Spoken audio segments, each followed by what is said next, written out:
Hey guys, today is little bit of a different video compared to the usual, where I give you pointers around DeFi and liquidity folio and liquidity pools. Now, today we have Julien, who is the creator of EatTheBlocks, one of the biggest, if not the biggest, YouTube channel for blockchain developers, and also creator of a lot of courses around blockchain development. First of all, welcome, Julien. Thank you, Federico. Thank you for having me. Really excited. Yeah, so I'm very excited to have Julien on board today because, as you guys know, you probably are liquidity providers and investors somehow into DeFi. And the reason why I wanted Julien so much to come on board and do an interview with him is really that there are a lot of more opportunities, maybe more hidden opportunities within the investing world that probably you guys are not seeing, since they require some development skills to get access to. And so yeah, so Julien made a lot of material around them, and I'm very excited so that we can ask him more. Maybe before diving in, Julien, can I ask you to, for who doesn't know you, give a little bit of an intro about yourself, and then we can dive in. Of course, yes. So when I started my career, I used to work in finance. I was in the dark side, and so I worked in finance for a couple of years, and I didn't excite me as much as I thought, because I really saw it as a dying industry, because it was getting more and more challenged by technology, and my personal interest was more for technology. So I decided to change, and I started to learn coding, and so the first few years I was just a freelancer working for various startups. And then in 2016 I heard about this thing called blockchain, and especially Ethereum, on Hacker News, which is basically like Reddit for developers. Yeah, I saw this name like Ethereum coming up all the time, and blockchain. And so one day I was like, okay, I need to check it out. So started to do some research, and yeah, as soon as it's blockchain, as soon as this is the first time you see it, you either you don't like it and you move on, or you just fall in love. And I fell in love, and for the next 6 months, like, I just studied everything I could about blockchain. Every time I met my friend there, I was so annoyed because I just kept talking about blockchain all the time. Was there a DeFi back then, or it was like before? Before? No. At that time, there was no DeFi at all. Everything was very primitive. And Ethereum, actually, when I think about it, there was no way of telling if that was really legit, because there was just a landing page that was basically saying, yeah, Ethereum is going to be this the world decentralized computer. But I was lucky, because that was one of the first landing page I saw, and that ended up being the main project in blockchain. But I could have easily be scammed, like find some landing page of some bullshit project. But I was lucky. This is the first landing page I saw, and so yeah, they just said that they were building this world computer. So yeah, I decided to really specialize in blockchain. And so at that time, that was insane. I just put on my LinkedIn profile, I just put the keyword Solidity, which is like the programming language for smart contract on Ethereum. I just put this keyword, and I was flooded with incoming requests. Like, everybody wanted to work with me. And at the same time, I created my YouTube channel, EatTheBlocks, because that was really tough to learn blockchain development at that time. And yeah, and then that's how I got started. And then there was basically the crypto winter in 2018, 2019, where it was much less active. And then in 2019, we started to have a DeFi coming. This was really the first time we started to hear about DeFi, especially when Uniswap was launched. I think that was the end of 2019. And 2020, and then 2020 DeFi really took off, and now, like, finally DeFi start to go almost mainstream, because I have even some people who are not into blockchain, but who heard a little bit about Bitcoin, and also they start to hear about DeFi. Yeah, so finally, finally it's paying off. Yeah. Nice. No, absolutely. I mean, it's great that you joined the space so early, and you saw it right coming to fruition. Also, I mean, similar to myself, I just actually later than you in terms of like building products. So there, Uniswap I was just 19, early 19, and yeah, so great. So I would just dive in for the audience that maybe is wondering more. Okay, but like, how does this relate to the investment? I guess most people watching this channel are more on the investment side rather than the development. But I wanted to maybe if you could shed some light on what are the more programmatic opportunities of investing inside of DeFi. Now, we're familiar with the yield and different mechanisms, the lending, the pools, but what is more like the programmatic, quote unquote, high frequency aspects of opportunities in DeFi? Okay, so first of all, maybe some figures. So I saw in an article on Medium, there was some study that was made about how much money was made on all these hidden opportunities, so mainly liquidation and arbitrage. And I think in 2020, that was to the tune of several million, something like maybe between $5 to $10 million that were earned by all of these like this secret trader or underground trader. So we're really talking of a lot of money. It's also, there are a few people, actually, in most of this money was made by only maybe 50 to 100 participants. So we're really talking of a large sum, a lot of money for each people. And that this money was made very quickly. When that happened, it can be like hundreds of thousands of dollars that are made in just a few seconds. So there are several several opportunity here. The most simple to understand, I believe, this is called liquidation. So when you use lending protocols, like let's take Compound, for example. So you borrow money, and in order to borrow money, you need to post some collateral. And in general, the requirements are that your collateral need to stay above a certain threshold compared to what you borrowed. So for Compound, depending on the collateral, it can be 150%. If it's volatile, if it's less volatile, the requirement is lower. But let's say it's 150%. So when you start your loan, let's say that you have a collateralization factor which is pretty high, so at maybe 175, 200%, so which means that the value of your collateral is much higher than what you borrow. So you're safe. And then in the future, unfortunately, the value of your collateral goes down because just the price of the asset goes down. Maybe there is a market crash or something. And from the point of view of Compound, they want to make sure that their system is over collateralized, because otherwise you can just run off with the money and never pay it back. So, and they also don't want to wait that your collateral is exactly 100% of what you borrowed, because at that time it's a little bit too late.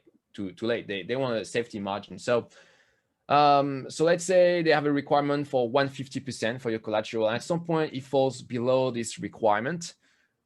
So that means that anybody can liquidate your position.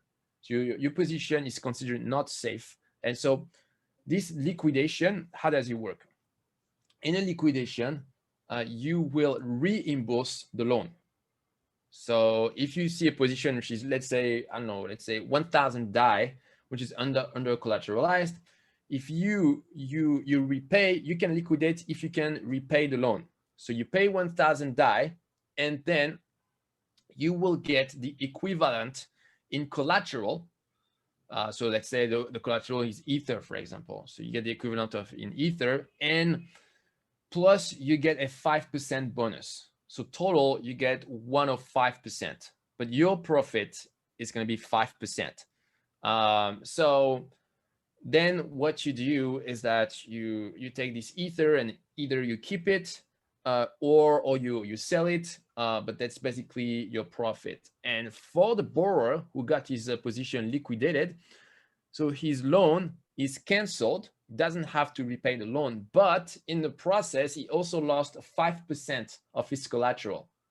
So that's basically his punishment, his penalty. And so I just gave an example for $1,000, but you have positions that are much bigger than that, like $10,000, hundreds of thousands of dollars, millions of dollars. So if you get 5% of a huge position, you can see that very clearly. It can be really nice reward for the liquidators. So now you might think, okay, well, it seems a little bit too good to be true, because I just have to wait for this liquidation to take place. I just monitor the market and the smart contract of Compound, and as soon as I find an account underwater, I just liquidate it and I make this 5%. Yes, but the thing is, you are not the only one who is doing this. There is like a sort of sub community of maybe about 50 to 100 people, maybe a few hundred people, depending on the time, who constantly monitor this opportunity. And as soon as they see an opportunity, boom, they launch the liquidation process. So you have to be extremely fast, really. So Yeah. that's the main, this is very, very competitive. So everybody can participate, but yeah, it's competitive, and you need to spend time to really fine tune your setup so that you are the first one to seize, to do the liquidation. Another thing that you need to understand about risk is that, so your capital is not at risk. So if you reimburse, let's say you have to reimburse 1,000 DAI, it's either the whole operation works or it doesn't, but you cannot lose this money. Now there is something you can lose, so there is still a risk. Basically, you need to pay a transaction fee to the Ethereum network, no matter if the liquidation is successful or not. And with today gas fees are pretty high, we're talking of $100 or a few $100. So if repeatedly you fail to do the liquidation, you can see that very quickly you can lose some money. So it's not totally without risk, but let's say that the risk is not at the level of the principal, it's just at the level of the transaction fee. Yeah. Right. So right. Yeah, no, that's very interesting. And I was talking to somebody recently about the opportunities on the high frequency trading, and like the comparison between doing this in a sense in DeFi versus more in traditional finance. And I guess again, like the idea here is really the competitive nature of the arbitrage, being that an arbitrage per se between maybe dexes or a liquidation. I mean, how do you see, like, a couple of questions? Like, first, I mean, how do you win, right? What is the setup? Is it like having a node, or like basically getting there first? And then I don't know if you have any ideas in terms of kind of success rate. So given there are there's 100 people, or maybe a small community right now doing this, but also somebody I know is investing a lot in tooling and AWS and resources to come there first. I mean, what do you think? I mean, is this, in a sense, is this a profitable option for maybe sophisticated investors, or is it so competitive that you think is in a sense is a big gun? Yeah, no, this is a very important question. So one problem we have is that this is a very underground part of the industry. And when you want to get information, nobody talk.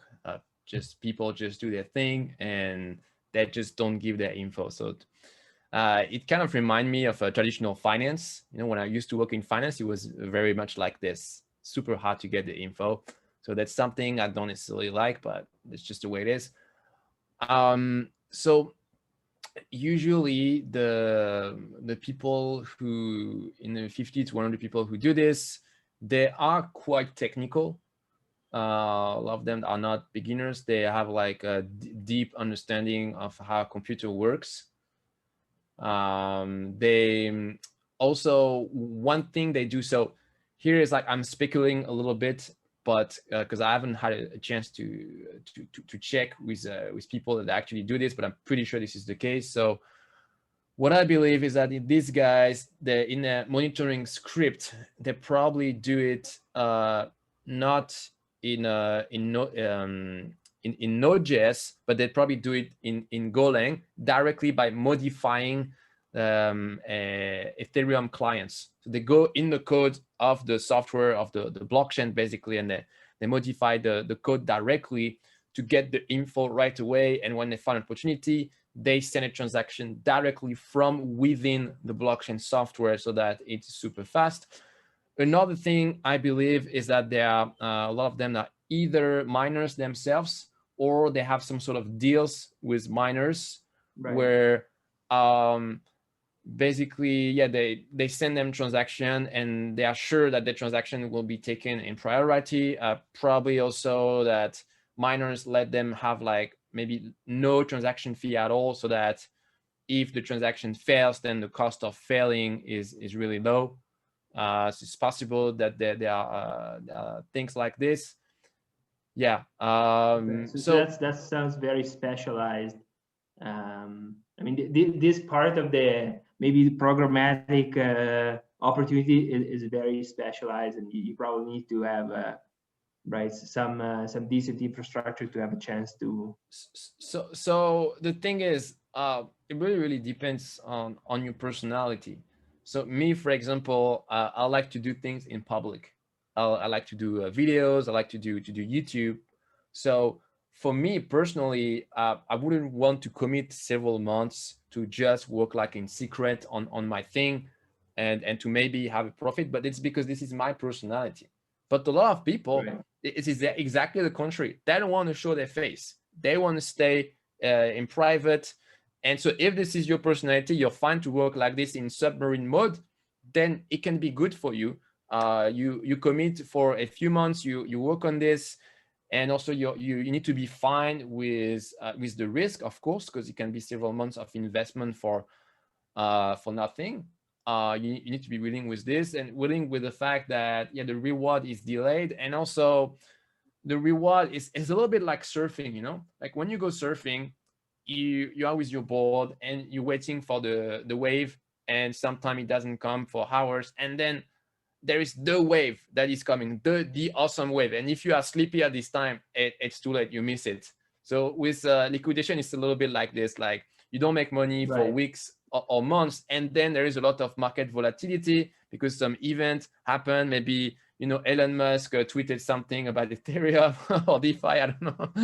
Like maybe you can buy your Tesla with Ethereum, I don't know, and the market moves, and boom, like liquidators like make so much money in just a few seconds, and then silence again for weeks. Yeah.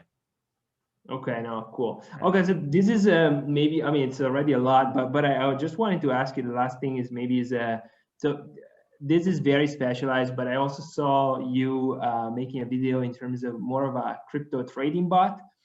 Yeah. And I was wondering whether, in your opinion, that would be something, in a sense, easier for somebody that is not so deep into the code to implement, or maybe to try. Any comment or any recommendation for people that maybe want just to dip their toes with something like that? Yeah, so you're absolutely right. Trading bot that not involved with DeFi, but just that deal with a centralized exchange like Binance, for example, that kind of trading bot is much easier to put in place, because this is just a script that you deploy on a server like AWS, Heroku, or wherever you want, and you just run it. You put your API keys, and boom, it runs. And then you check every day what's the result. And yeah, so that's probably an easier way to get started. There is something quite important if you start to do some programmatic trading with a centralized exchange, is be careful with your API keys, especially if you use this exchange for your own trading, like not with a program, but just yourself, and you have a lot of money there. If for some reason a hacker managed to steal your API key, they can do some damage. So there are ways to mitigate this. For example, you have some API key where you don't give certain permission. So with some API key, you can only do some trading, but you cannot do a withdrawal, for example. Right. So that way you can protect yourself. But yeah, you're right that it's probably a little bit easier to get started. And yeah, I also have a couple of video about trading bot. But yeah, both are, I mean, the trading bot like this and the trading bot in DeFi, both are interesting. But in terms of risk, what I would say is I don't recommend that people really jump into this without any other income. Like, you know, I have people who send me email and say, hey, Julian, I need to make money quickly. I'm a bit short on cash this month. I'm thinking of doing a liquidation or running a trading bot on Binance. Do you think this is a good idea? I think this is a terrible idea. I think the first, number one, you need to have like a money making engine, have a job. Like, doesn't matter if it's being a waiter at Starbucks or being a developer, but you need to have something that produces some income independently of this, and then you reinvest part of this money into the bot. But don't think that right away it's going to create this awesome business. You need to manage your risk, basically.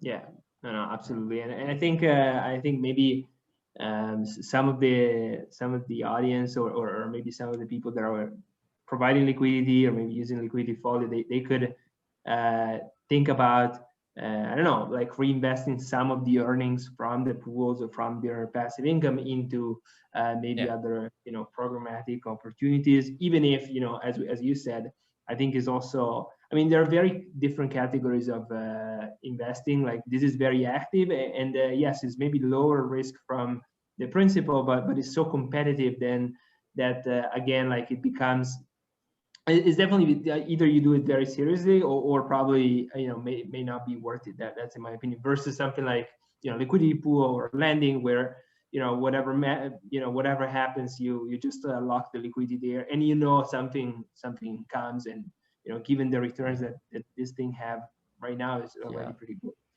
Yeah, So, okay, absolutely. great. But okay, just one last point. I would say it's better if you enjoy the process as well, if you have fun building this trading bot.